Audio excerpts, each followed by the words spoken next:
안녕하세요. 남편 하나 잘못 만난 죄로 불효를 저지르고만 40대 여자입니다. 여러분들은 결혼을 뭐라고 생각하시나요? 저는 뽑기라고 생각해요. 동전을 넣고 뽑기까지는 그 사람이 어떤 인간인지 아무도 모르죠. 꽝이 나올지 원하는 게 나올지 그건 순전히 운이에요. 저는 안타깝게도 꽝을 뽑은 불운의 여인이네요. 어디서부터 잘못된 걸까요? 분명 결혼 전에는 자상하고 착하고 헌신적인 사람이었는데 결혼을 하고 나자마자 돌변해버렸어요. 남일 때는 더 퍼주지 못해 미안해하더니 막상 가족이 되니 저한테 돈은 단돈 10원도 아까워하는 게 말이 되나요? 제가 그렇다고 집에서 놀고 먹고 게으르게 살았던 것도 아니에요. 식재료를 사더라도 마트 3군데는 기본으로 돌며 가격 비교를 했고 끊임없이 일을 하며 집안 살림에 보탬이 되도록 노력했어요. 남편의 쪼잔함은 신혼여행에서 여실히 드러났습니다. 처음이자 마지막이 될 수도 있는 여행이었기에 귀국하기 전에 자그마한 기념품을 사고 싶더라고요. 큰 것도 아니었어요. 마그네틱 기념으로 하나 살까 하고 물었더니 그걸 뭐하러 사냐며 나중에 어차피 버릴 텐데 쓰레기 사 모으는 게 네 취미냐고 딱 그러더라고요. 너무 당황스러웠네요. 저는 그때 아기자기한 걸 좋아해서 여행을 갈 때마다 그런 소소한 걸 모으는 게 유일한 낙이었거든요. 겨우 1달러짜리 마그네틱 사는 게 그렇게 아깝냐고 서러워서 물었더니 저를 달래며 변명을 하더라고요.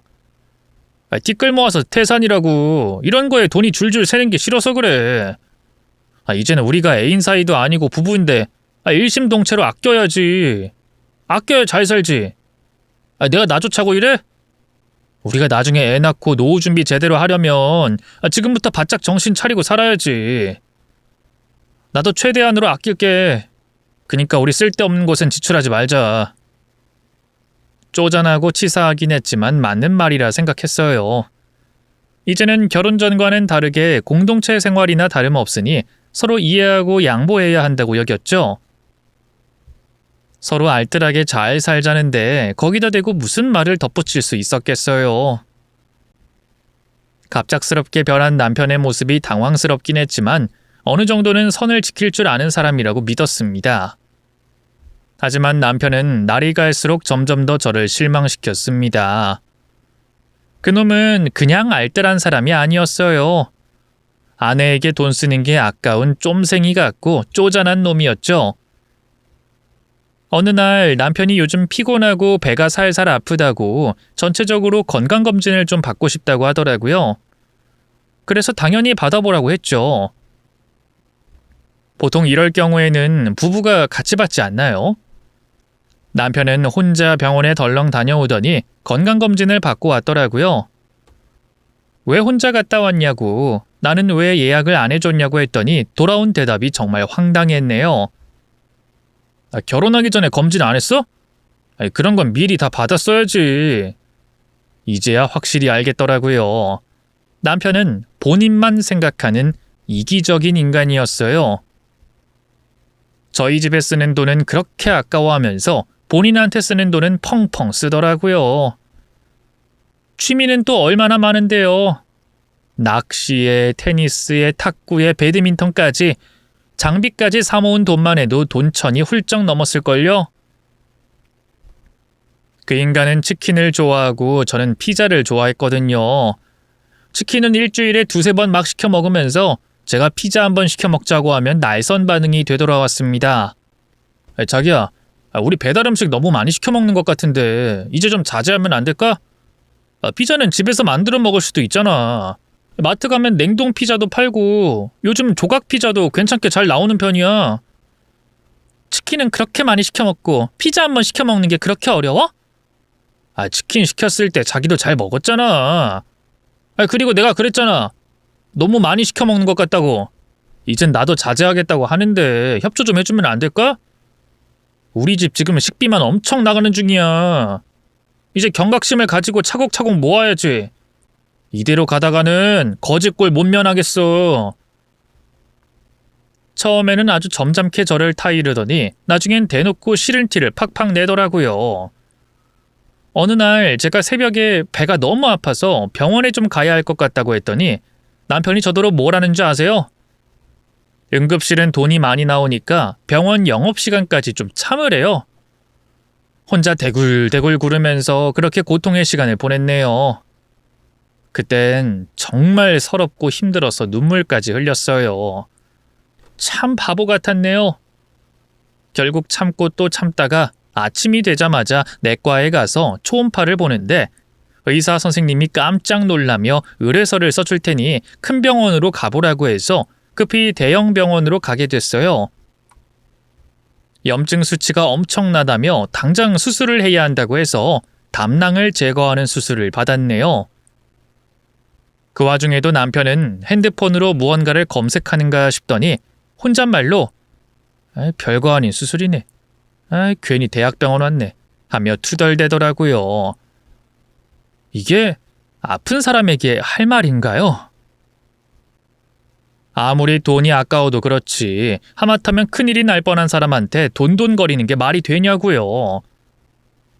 화가 나서 결국 병실 안에서 울고불고 서러움을 폭발했네요. 내가 아프고 싶어서 아팠어? 사람이 죽어나가게 생겼는데 이 와중에 돈이 중요해? 자기야, 알아보니까 잘못된 식습관이 영향을 줄 수 있대. 나는 속상해서 그러지. 내가 설마 돈 때문에 이러겠어? 모든 병에는 전조 증상이라는 게 있는데 그걸 왜 눈치를 못 챘는지 난 그게 궁금해. 미리 예방이라도 했더라면 이런 갑작스러운 일이 없었을 거 아니야. 그리고 결혼 전에 건강검진 싹 다 했다며. 그땐 별말 없지 않았어? 정밀검진 같은 거는 안 했던 거야? 그래, 다 내 탓이네. 몸 관리 못한 것도 내 탓이고 갑자기 아픈 것도 내 탓이야. 됐어? 그게 아니라 나는 계획적으로 살던 사람이니까 갑작스러워서 그래. 난 어떤 것이든 미리 대비하는 걸 좋아하니까. 아무튼 이참에 큰 교훈 얻었으니까 앞으로 조심하자. 건강이 자산이야. 제가 집에서 놀고만 있는 것도 아니고 심지어 월급 받으면 단돈 1원도 안 빼놓고 싹 다 남편에게 보내주는데 왜 저는 이 집에서 먹고 싶은 것도 못 먹고 아픈 것도 눈치를 봐야 하나 서럽더라고요. 남편한테 눈칫밥 먹느라 직장을 관두는 것도 불가능했네요. 치사하고 더러워서 스스로 벌고 말지 하며 돈을 벌며 생활비를 충당하기 시작했습니다. 저도 더 이상 남편을 믿고 살 수가 없어서 야금야금 비상금도 만들었죠. 저도 숨 쉴 구멍은 있어야겠더라고요. 특히 남편은 양가 집안에 용돈을 드리는 것조차 예민한 스타일이라 친정을 챙기는 건 제 몫이었어요.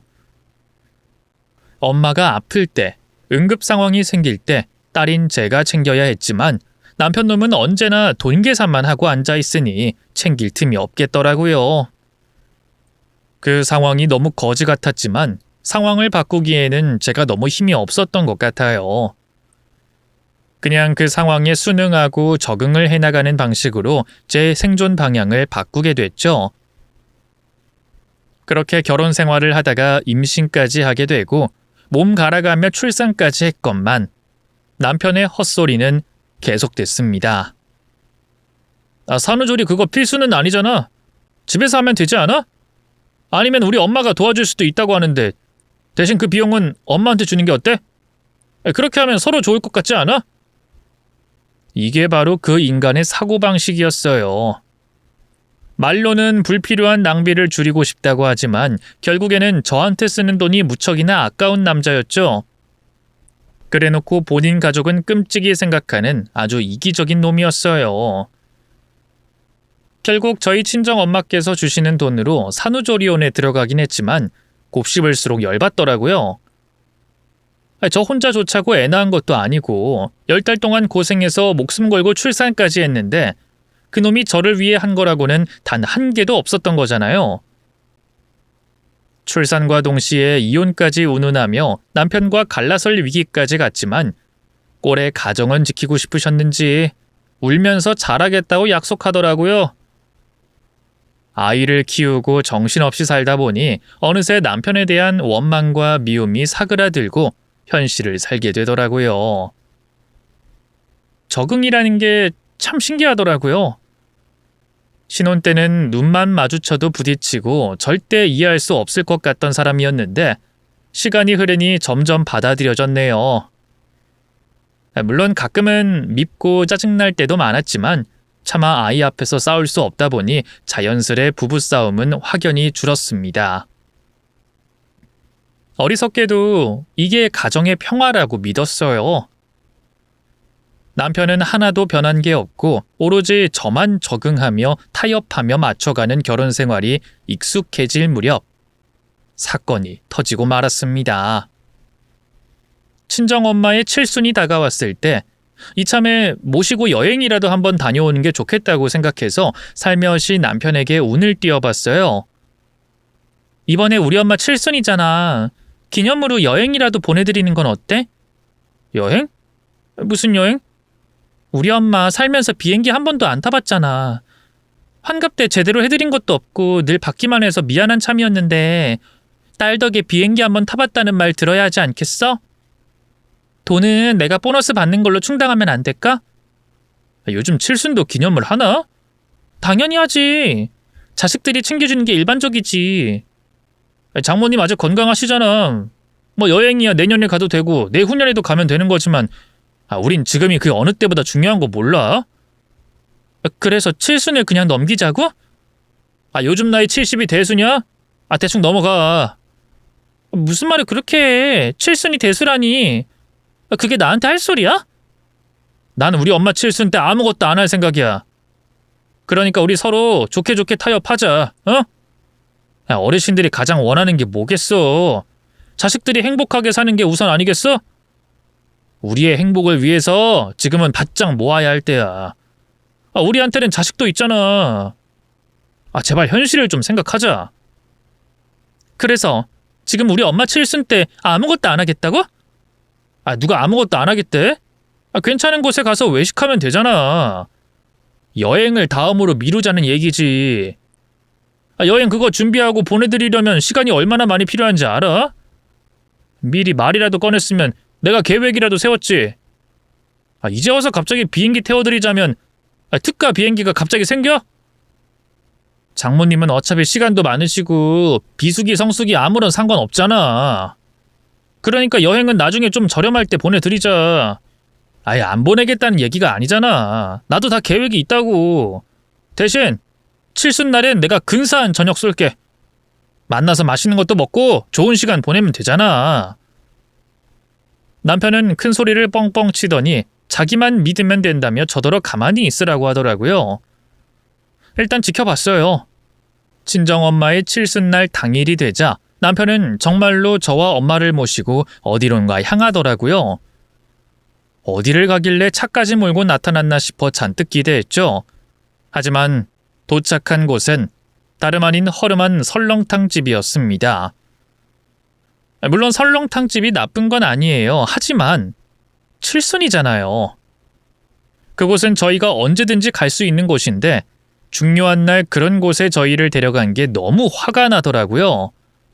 심지어 예약도 안 해서 2인석에 의자를 붙여다가 그렇게 설렁탕을 한 그릇씩 먹게 됐네요. 친정엄마는 애써 웃으며 여기가 맛집이긴 한가 봐. 사람이 많네. 하며 좋게 넘어가려 하셨는데 저는 얼굴이 뜨겁게 타올라서 차마 고개를 들 수가 없겠더라고요. 너무 당황을 해서 표정을 감출 수가 없었어요. 그렇게 설렁탕을 먹고 차를 한 잔 마시고 친정엄마를 모셔다 드렸습니다. 진짜 눈물이 나올 것 같더라고요. 그 와중에 남편은 저더러 우리 엄마가 잠깐 집에 들리라는데 어차피 가는 길이니까 들렸다 가자 하며 제 대답을 듣지도 않고 차를 몰고 시댁으로 가버리더라고요. 친정에 한번 가면 반드시 시댁에 저를 데려가는 남편이었기에 이제는 화가 나지도 않았어요. 다만 친정엄마에게 너무 죄송하고 부끄러워서 어쩔 줄 모르겠더라고요. 시어머니는 단지 심심하다는 이유로 저희를 시도 때도 없이 부르셨고 효자 중에 효자인 남편은 그걸 거절할 생각조차 하지 않고 저를 이끌고 시댁에 가곤 했습니다. 그날도 시댁에 도착한 후 시어머니의 젊은 시절 이야기를 가만히 앉아 듣다가 설거지를 하겠다며 일어나 부엌으로 향하던 찰나 시어머니로부터 당혹스러운 이야기를 듣게 됐습니다. 시어머니가 남편을 방으로 끌고 가시더니 이런 말씀을 하시더라고요. 우리 아들이 엄마 힘들다고 안마기도 사주고 역시 아들이 최고야. 가뜩이나 매달 용돈 주느라 돈도 없을 텐데 이런 거 사줘도 괜찮니? 그제야 남편은 엄마 쉿! 하며 시어머니 입막음을 하며 조용히 좀 말하라고 다그쳤지만 저는 다 듣고 말았네요.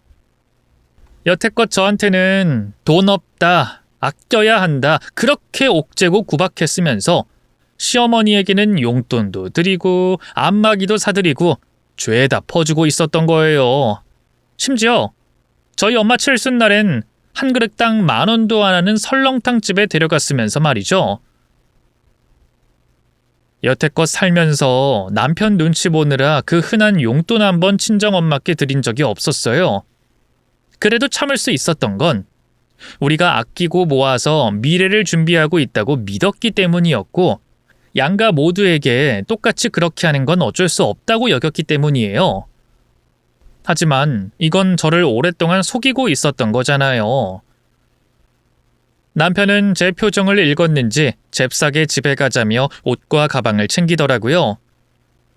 결국 집에 오자마자 쌓여왔던 울분이 터졌네요. 여태까지 어머님한테 용돈도 드리고 선물도 몰래 하고 있었던 거네? 그래놓고 오늘 우리 엄마는 설렁탕집에 모시고 간 거야? 다른 날도 아니고 칠순인데? 조용히 말해. 애 듣잖아. 내가 지금 조용히 말하게 생겼어? 평생 너 같은 놈한테 농락당하며 살았는데 어떻게 그럴 수가 있어? 우리 집에 쓰는 돈이 그렇게 아까웠어? 그럼 말이라도 하지. 결혼은 왜 했어? 이따위로 사람 차별할 거면 혼자 살지 왜 결혼해서 애까지 낳았냐고? 오해야. 내가 다 설명할게. 일단 엄마한테 용돈 드리고 있었던 건 엄마 형편이 요즘 안 좋기 때문이야. 솔직히 이런 건 차등을 둬야 한다고 생각해. 장모님은 부지런히 돈 벌고 계시잖아. 하지만 우리 엄마는 허리도 아프신데 돈도 못 벌고 계셔. 아들로서 안타까운 마음에 좀 챙겨준 것뿐이야. 안마기도 그런 의미에서 사드린 거고. 그거 얼마 안 해. 그냥 푼돈이야. 최저가로 산 거라니까. 그럼 나한테 말을 했어야지. 내가 아플 땐 돈 아깝다고 수술비도 내기 싫어했던 인간이 네 엄마 아프니까 마음이 쓰였어? 네 엄마라니? 말이 너무 심하잖아. 어르신한테 무슨 말버릇이야? 그럼 너는 무슨 버르장머리야? 어르신 칠순날 허름한 설렁탕집에 데려가서 대충 저녁 때우는 게 무슨 경우냐고? 설렁탕집이 뭐가 어때서? 거기 맛집이야. 아까도 봤잖아. 장모님 엄청 맛있게 드시는 거 너도 봤잖아. 인터넷 뒤져서 열심히 알아낸 곳이구만. 뭘 그렇게 화를 내는데? 그럼 뭐 우리 형편의 코스 요리 정도는 먹어야 한다는 거야? 그런 건 누가 정하는 건데? 요즘 사람들이 사치한다고 우리도 같이 따라해야 하는 건 아니잖아. 난 그것만큼 어리석은 건 없다고 봐. 우리는 우리 형편에 맞게 잘 살면 되는 거지. 남의 시선을 왜 의식하는데? 칠수는 평생에 딱 한 번 오는 날이야. 이런 기념일이 또 안 올 수도 있어. 나는 아주 대단한 효도는 못해도 적어도 엄마한테 근사한 식사 한 끼는 대접해드리고 싶었어. 여태껏 살면서 엄마한테 제대로 된 밥 한 끼 사드린 적 없었다고. 딸이 힘들게 산다고 죄다 엄마가 계산하고 베풀기만 했어. 왜 나한테 기회조차 주지 않는 건데? 왜 나는 남들이 당연하게 하는 의무조차 못하는 건데? 누가 효도 못하게 했어? 네 마음대로 하라고. 그리고 꼭 돈으로 해야 효도야? 너야말로 네 엄마만 생각하느라 우리 엄마한테 너무 무관심한 거 알아? 오죽하면 내가 우리 엄마를 챙기겠냐. 며느리가 의무를 안 하니까 내가 하고 있는 거잖아. 그래, 항상 이런 식이었어. 큰 소리나 뻥뻥 치고 이상한 논리 펼치면서 정당화하려고 했지. 그런데 이번엔 제대로 선 넘었어. 우리 엄마 여행 보내주겠다고 한 약속도 허풍이었겠지. 넌 원래 이런 놈이었어. 네가 아픈 것만 중요한 문제고 내가 아픈 건 엄살이었지. 네 엄마 허리 아픈 건 걱정되고 우리 엄마 디스크로 수술한 건 별것도 아닌 일이었지. 지금 내 심정이 어떤지 알아? 너한테 배신당한 기분이야. 너 같은 놈이랑은 더 이상 못 살겠다. 그래서 뭐 이혼이라도 하자는 얘기야? 그래. 난 지금 이혼까지 생각하고 있어. 내가 오죽하면 이런 마음까지 먹겠어? 해도 해도 너무한다는 생각 안 들어? 이럼 누가 겁먹을 줄 알고? 넌 절대로 이혼할 수 없을걸? 왜냐고? 엄마니까. 자식을 두고 이혼을 한다는 게 어디 쉬운 일인 줄 알아? 그래! 이혼 도장 찍자고! 네 마음대로 해라! 이젠 애도 낳았겠다. 도망갈 수 없을 거라 생각한 남편은 오히려 당당하게 굴더라고요. 그날 밤 옆에서 코를 골며 자는 남편을 가만히 쳐다보며 이런저런 생각이 들었어요. 내 인생이 어쩌다가 이렇게까지 된 건가? 우리 엄마는 대체 무슨 죄를 지었길래 딸에게 효도 한 번을 못 받고 이런 치욕적인 순간을 맞이해야 했나? 앞으로 이런 식으로 인생을 살아야 할 텐데 그건 죽기보다 싫었어요. 하지만 이혼을 하는 것도 망설여졌습니다. 저에게는 둘도 없이 소중한 아이가 있었으니까요. 막연히 두려웠던 것 같아요. 그렇게 냉전 상태를 유지한 채로 이혼을 유예한 지 얼마가 지났을까요? 남편의 불륜 사실을 알게 됐습니다. 어떻게 알았냐고요? 주말에 남편의 차를 청소하다가 조수석 바닥에 떨어진 마카롱 반쪽이 눈에 띄었어요. 남편은 돈이 아깝다고 그런 디저트를 일절 먹지 않거든요. 게다가 보조석에 떨어졌으니 누군가가 먹고 흘린 거잖아요. 평소 보조석에 누군가를 태울 일도 없을 뿐더러 차에 부스러기 떨어진다고 음식은 절대로 못 먹게 하는 남편이었기에 더더욱 수상했습니다. 얼마나 친하고 다정한 사이길래 보조석에서 마카롱을 먹도록 배려를 해줬을까요? 느낌이 오더라고요.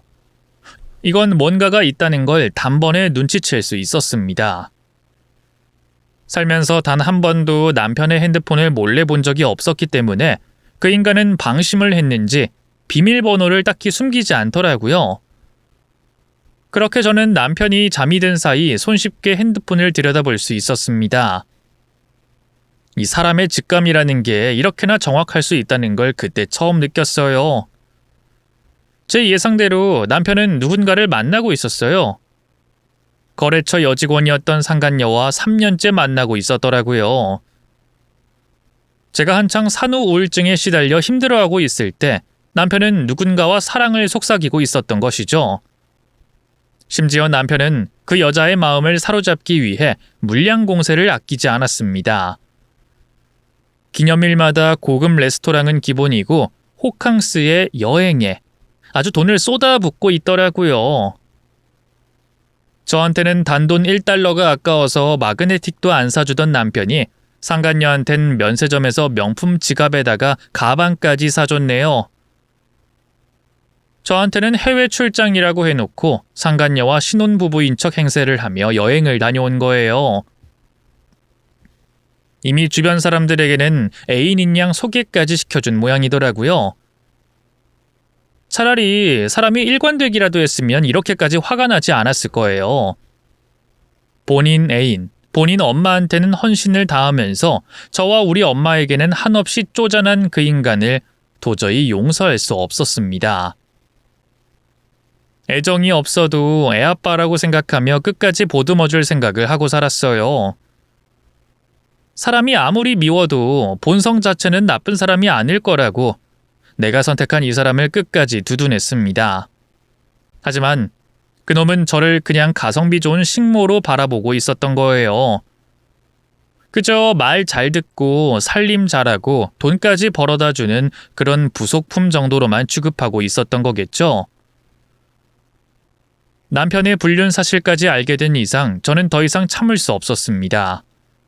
그리고 문득 이런 생각이 들더라고요. 지금 이혼하면 나만 손해잖아.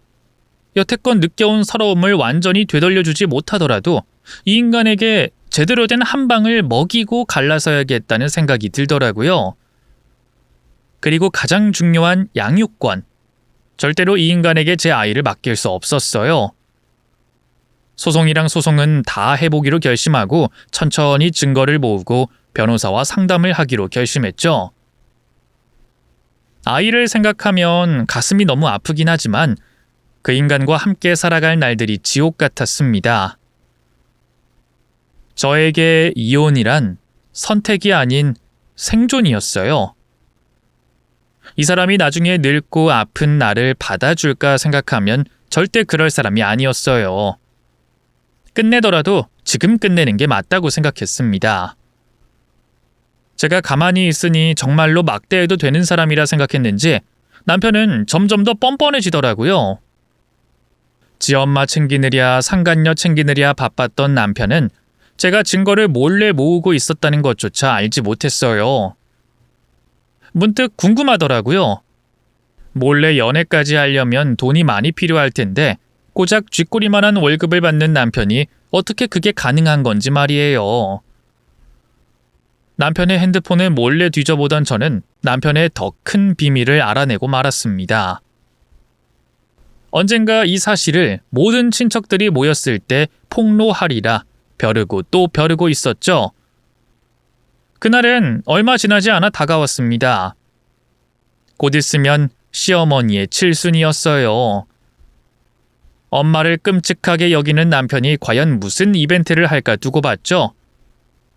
아니나 다를까 남편은 출근 준비를 하면서 홀리듯이 저에게 이런 말을 하더라고요.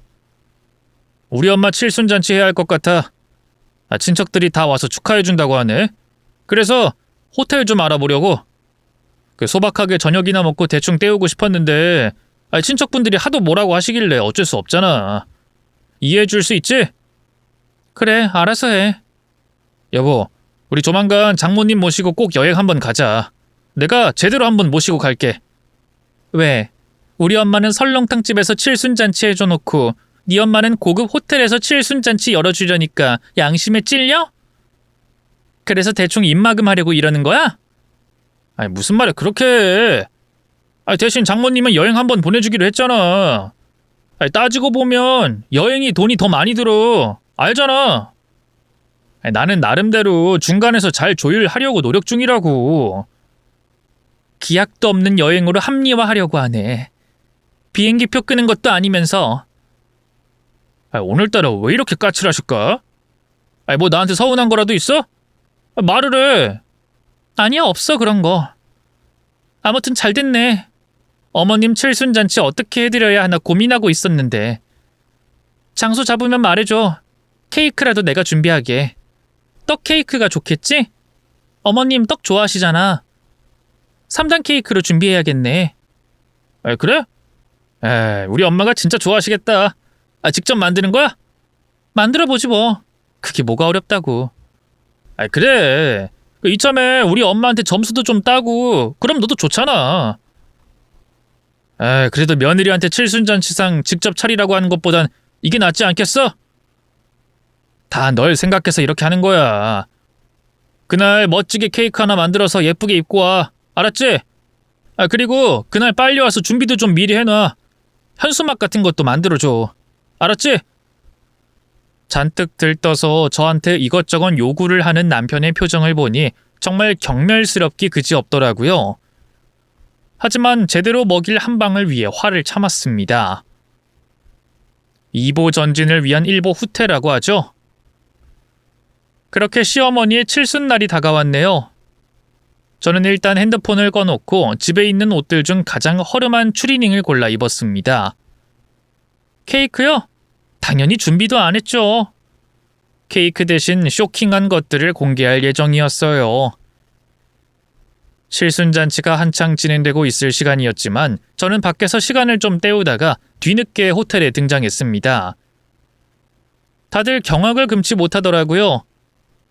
집안에 며느리가 늦게 나타난 걸로도 모자라서 허름한 추리닝에 모자를 푹 눌러쓰고 선물과 꽃다발 하나 없이 나타났으니 놀랄만 했죠.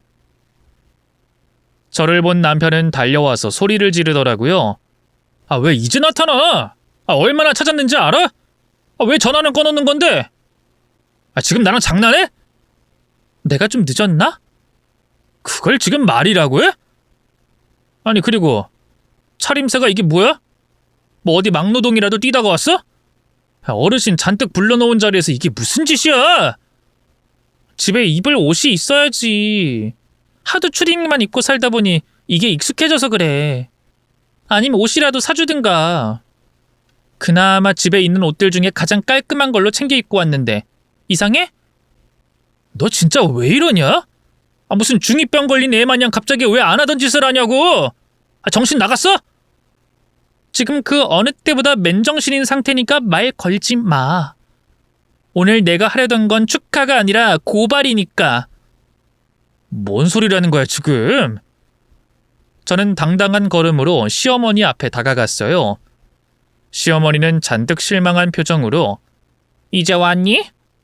얼마나 바쁘면 시험이 칠순도 까먹을까? 하며 조롱하듯 묻더라고요. 저는 그 말에 대답도 하지 않고 제가 하고 싶은 말만 했어요. 어머님, 칠순 축하드려요. 이렇게 호화스러운 곳에서 잔치하시니까 어떠세요?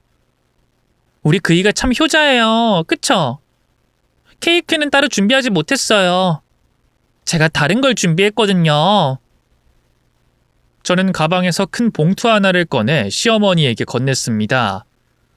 그 안에는 어마어마한 것들이 들어있었어요.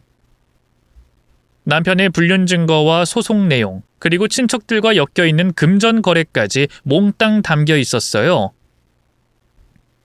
처음에는 돈 봉투인 줄 알고 냉큼 봤던 시어머니의 표정이 점점 일그러졌습니다. 그 표정을 한참 바라보던 저는 이혼을 선언했어요. 어머님, 저 어머님 아들이랑 더 이상 못 살아요. 이혼하겠습니다. 뭐? 이혼? 너 지금 좋은 날 망치려고 작정했어? 그리고 이게 다 뭐야? 뭐긴요. 어머님 아들이 저지른 짓들이죠. 뭐 하나하나 큰 소리로 설명해 드릴까요? 첫 번째는 어머님 아들이 다른 여자를 만나고 있어요. 이미 3년째 만나고 있고 그 여자랑 해외여행까지 다녀왔더라고요. 명품백이다 뭐다 얼마나 선물을 해댔는지 그 여자 사진 보면 귀부인이 따로 없어요. 둘이 아주 살림까지 차렸더라고요. 어머님 좋으시겠어요. 며느리가 둘이나 있네요. 너 지금 가족들 앞에서 우리 아들 공개망신 주려고 작정했어? 아직 안 끝났어요. 상간녀랑 만나면서 펑펑 써댄 그 돈 다 어디서 나왔을 것 같으세요? 월급이요? 퍽이나요. 그 인간 월급으로 그게 가능할 것 같으세요? 그거 다 친척들 주머니에서 나온 돈이에요. 뭐라고? 그게 무슨 소리야? 꼴에 재테크 좀 한답시고 떠벌리고 다녔던 거 모르세요? 그럼 좋은 곳에 투자를 해준다고 2배는 물론이고 5배까지 뻥튀기 해준다면서 친척들한테 투자금 받고 있었던 것도 모르시겠네요. 이게 어머님 아들의 수법이에요. 돈 불려준다는 말은 다 뻥이고 그냥 허세 부리고 여자 만나느라 돈이 필요했던 거라고요. 제 말을 듣고 친척들이 일순간 조용해졌습니다. 분위기를 파악한 남편이 허겁지겁 저에게 달려와 상황을 수습하더라고요. 지금 뭐라는 거야? 이씨. 왜 이상한 소리를 하고 앉아있어? 이씨. 내가 뭐 여자를 만나? 아이씨, 어이가 없네. 그리고 네가 뭘 알아? 돈을 불리고 있는 건지 써대고 있는 건지 네가 어떻게 아냐고? 지금 물려있어서 그렇지 돈은 꾸준히 불려나가고 있는 상황이었다고! 이 여자가 진짜 사람 인생 망치려고 작정을 했네, 이씨. 도망갈 구멍이 있을 것 같아? 내가 왜 여태까지 착한 아내인 척하며 다 감내하고 살았는지 알아? 너 같은 놈 몰락시키려고 증거 모으고 있었어. 너 내가 변호사 만나고 다니는 거 몰랐지? 몰래 은행 내역 훔쳐보고 있는 줄도 몰랐지?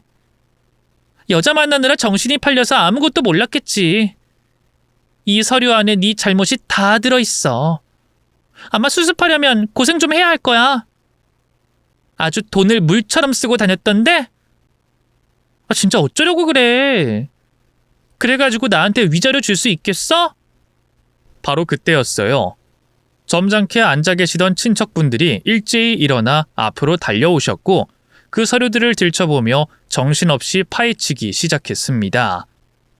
그분들은 전부 남편만 믿고 돈을 꿔준 희생자들이었죠.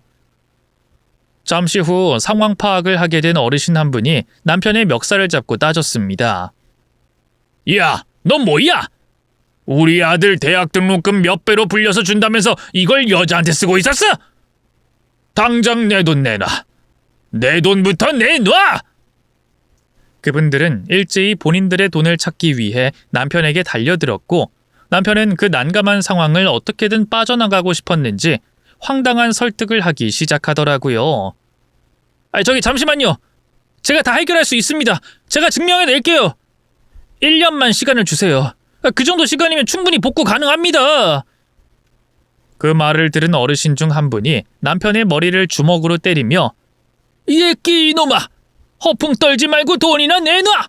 하셨고 그와 동시에 많은 친척분들이 일제히 남편의 등과 머리를 한 대씩 때리기 시작했습니다. 나중엔 머리채를 잡고 흔들고 뒤집어져라 소리를 지르고 울기까지 하시더라고요.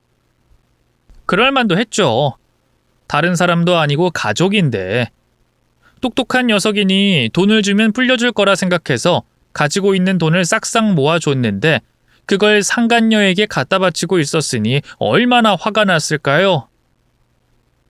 돈을 안 주면 고소고발을 하겠다며 친척들끼리 입을 모았고 남편은 빠져나갈 수 없는 위기에 걸려들고 말았습니다. 덕분에 시어머니의 칠순잔치는 최악의 날이 돼버렸죠. 저는 그 모습을 가만히 바라보다가 유유히 빠져나와 이혼 소송을 준비했습니다. 상간녀 소송도 동시에 진행했어요. 집에서 남편의 짐을 싸고 있는데 밤늦게 들어온 남편이 저에게 다가와 허탈하게 웃으며 묻더라고요. 너 여태껏 이딴 짓이나 하고 다녔냐? 무섭네, 무서워. 난 네가 이렇게 무서운 여자인 줄 몰랐다. 이제야 속이 좀 시원하냐? 여태껏 희생만 했던 남편 나락으로 보내버리니까 속이 후련하냐? 희생? 그게 너한테 어울리는 말이라고 생각해?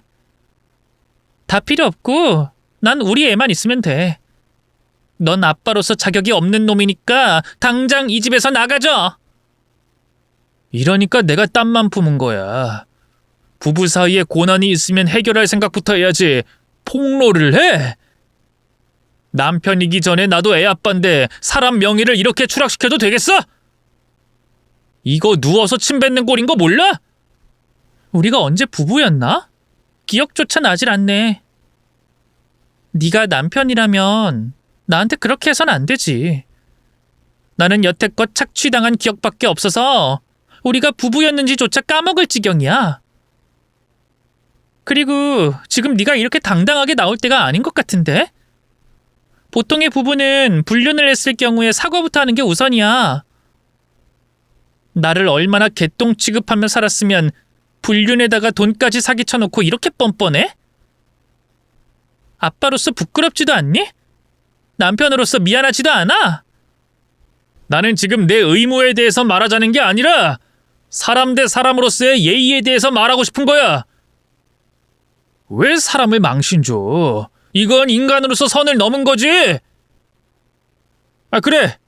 난 남편으로서 형편없는 놈이야. 아이 아빠로서도 부끄러운 짓 많이 했지. 하지만 이건 내가 두고두고 후회하고 반성해야 할 문제지 사람들 앞에서 망신당할 일은 아니란 말이야. 그래, 다치거렸어? 이제 더 이상 우린 부부 사이 아니니까 말 섞을 필요 없잖아. 이제 더 이상 네가 하는 헛소리 들어주는 것도 지긋지긋해. 너를 있는 그대로 사랑해주는 미진이랑 평생 알콩달콩 살아. 그럼 됐잖아. 뒷조사 많이도 했네. 이름까지 줄줄 깨고 있다 이거야? 그거 알아? 너 잠꼬대 할 때 미진아 하고 부른 게 몇 번이나 있었던 거. 얼마나 사랑하면 꿈에서도 상간녀를 만나니? 이젠 내가 놓아줄게. 너도 그걸 바란 거 아니야? 나는 다른 거 안 바래. 합당하게 이혼하길 바라지. 과연 네가 친척들한테 뜯은 돈을 다 감당해내며 상관녀와의 관계를 이어갈 수 있을지 의문이긴 하지만 나는 내가 받을 것만 받으면 미련 없이 혼자 아이 키우며 잘 살 수 있어. 나는 우리 관계가 이런 식으로 폭로와 협박으로 끝맺음하게 될 줄은 몰랐어. 그래도 예정이 있었더라면 나한테 이렇게 하면 안 되지 않나? 자꾸 나한테 실망만 주네. 내가 그렇게 미웠어? 꼴도 보기 싫을 만큼 경멸스러웠어? 그걸 말이라고 해? 내가 인생에서 제일 후회하는 게 바로 너랑 결혼한 거야. 그래도 우리 애를 만나게 해줬으니 이 정도까지 살았던 거지. 애까지 없었어 봐. 이미 이혼하고도 남았지. 이혼 준비하면서 차근차근 계산해봤더니 기가 막히더라. 정말로 너는 나를 위해서 해준 게 아무것도 없더라. 이게 사랑이니? 단돈 한 푼도 쓰기 싫어서 벌벌 떨고 피하고 무시하는 게 결혼 생활이야? 내가 대체 전생에 무슨 죄를 지었길래 너한테 시달리면서 살아야 돼? 이젠 제발 좀 끝내자. 넌 선택권 없어. 내가 소송하면 넌 위자료 준비나 해. 양육비 밀리면 네 인생도 끝날 줄 알아. 살면서 이렇게 강단 있게 행동을 했던 적은 처음이었어요. 우리 아이를 위해서라도 이혼을 해야겠더라고요. 무시당하는 초라한 엄마이기보다는 멋지고 당당한 엄마의 모습을 아이에게 보여주고 싶었습니다. 불행한 가정에서 자라는 것보다는 행복한 편부모 집안에서 자라는 게 훨씬 낫잖아요. 그렇게 생각하니 용기가 생기더라고요. 소송이 진행되고 있던 어느 날, 상간녀가 저한테 전화를 걸어왔더라고요. 오죽 급했으면 본처한테 직접 전화를 닿으실까 싶어 받았더니 저한테 사과부터 하더라고요. 죄송합니다. 정말 제가 죽을 죄를 지었습니다. 만나주신다면 무릎이라도 꿇고 싶어요. 죄를 저질러 놓고 미안하다고 말하면 끝인가? 참 인생 쉽게 사네. 저 오빠랑 헤어졌어요. 이제 다시는 안 볼 거고 마주치지도 않을 거예요. 전 오빠가 그런 사람인 줄 몰랐어요. 저한테 거짓말한 것도 많더라고요. 분명 이혼 준비하고 있다고 조금만 기다려달라고 했는데 그것도 거짓말이었고, 투잡으로 하고 있다는 일도 거짓말이었고, 가지고 있는 재산도 전부 가짜였어요. 전 그냥 속기만 했습니다. 속은 건 안타깝지만 어쨌든 유부남인 건 알고 만난 거네? 그건 제가 할 말이 없지만 더 이상 와이프랑 애정이 없다고 헤어지겠다고 해서 그 말을 믿었어요. 저를 이렇게 사랑해주는 사람은 처음이라 저도 모르게 그만. 정말 죄송합니다. 입이 10개라도 할 말이 없어요. 하지만 한 번만 용서해 주신다면 앞으로 정말 착하게 살겠습니다. 남의 남자 건들지 않고 양심적으로 살게요. 저희 부모님 두 분 다 병원에 입원해 계세요. 제가 가장인데 지금 회사에서 잘리고 빚만 늘어나고 있어요.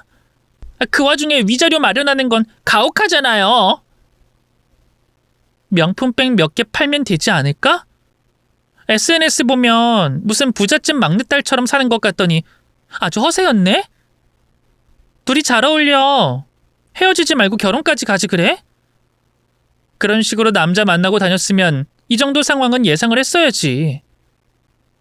더러운 입 함부로 놀리지 말고 법적으로 해결해. 더 이상 말 걸지 말고 꺼져! 이혼이 어렵진 않았지만 가장 힘들었던 건 아이에게 엄마 아빠의 이혼을 설득시키는 일이었습니다.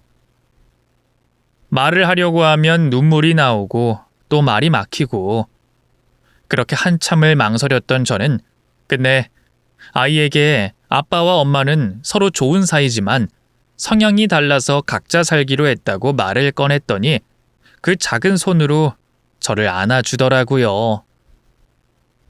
아이도 다 알고 있었던 것이죠.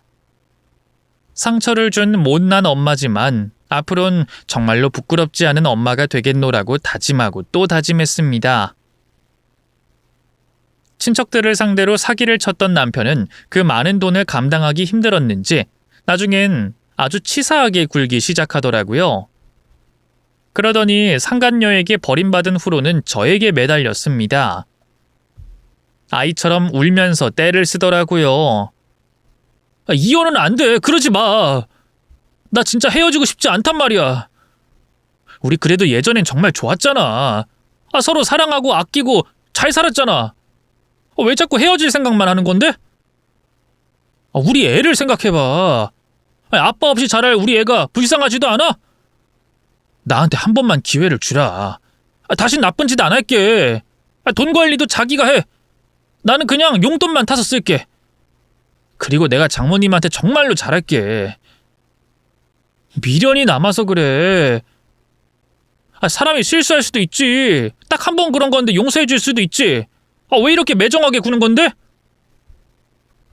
더 이상 기댈 곳이 없다고 느낀 남편은 그제야 저에게 용서를 구하며 빌었지만 저는 그런 인간을 더 이상 받아줄 생각이 없었습니다. 차라리 혼자 사는 게 훨씬 편한데 제가 그 인간을 받아줄 이유가 뭐가 있겠어요? 제가 아팠을 때, 임신했을 때, 출산했을 때, 그리고 기념일이었을 때, 그 어느 때 하나라도 남편에 대한 추억과 고마움이 남아 있었더라면 이렇게까지 냉정하게 마음을 먹지 않았을 거예요. 돌이켜보면 늘 계산하고 따졌던 남편의 모습만 기억에 남아요. 우리에게 남은 추억이 이것뿐이라는 게 정말 마음이 아프지만 어쩌겠어요.